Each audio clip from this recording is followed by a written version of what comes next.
Praise the Lord. परमेश्वराची स्तुती हो. प्रियांनो, आपण बघणार आहोत की कोणत्या कोणत्या गोष्टीमुळे आज लोक वंचित आहेत, देवाला ओळखण्यापासून दूर आहेत. कारण मनुष्याला मेल्यानंतरही एक जीवन आहे, याच्यावर लोकांचा विश्वास नाही आहे. स्वर्ग आहे, याच्यावर लोकांचा विश्वास नाही आहे. आपल्याला बनवणारा परमेश्वर जिवंत आहे, ह्या गोष्टीवर विश्वास नाही आहे.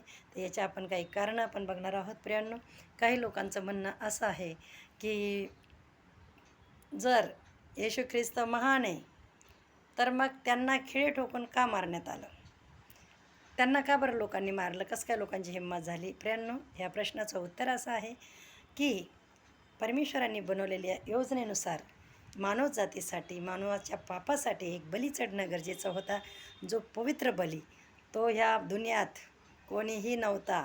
त्यामुळे खुद परमेश्वराला स्वतः धरतीवरती यावं लागलं.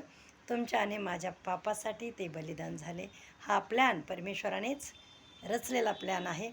हे परमेश्वराची योजना आहे की आपल्याला मुक्ती मिळण्यासाठी त्याने स्वतःचं रक्त सांडवलं. प्रियांनो, आणि दुसरी गोष्ट अशी आहे, काही आमच्या देवाला मानणारे लेकरं जे बहिणी ज्या आहेत, त्या आपल्या गलतीसाठी रडत नाही, आपल्या पापासाठी पश्चाताप करत नाही, आणि त्या रडतात, माझ्या प्रभूला कसं मारलं, माझ्या प्रभूला किती वेदना झाल्या असतील.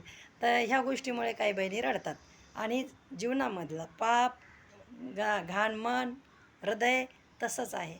परमेश्वराने सांगितलं, जेव्हा प्रभूला क्रूसावर अरेस्ट केलं होतं आणि नेत होते ना क्रुसिफाय करण्यासाठी, तेव्हा काही स्त्रिया रडत होत्या ना, तर प्रभूने मागे वळून त्या स्त्रियांकडे वळून त्या स्त्रियांना प्रभू म्हटले की हे माझ्या कन्यांनो, माझ्यासाठी रडू नका. कोणासाठी रडा? आपल्या मुलांबाळांसाठी रडा.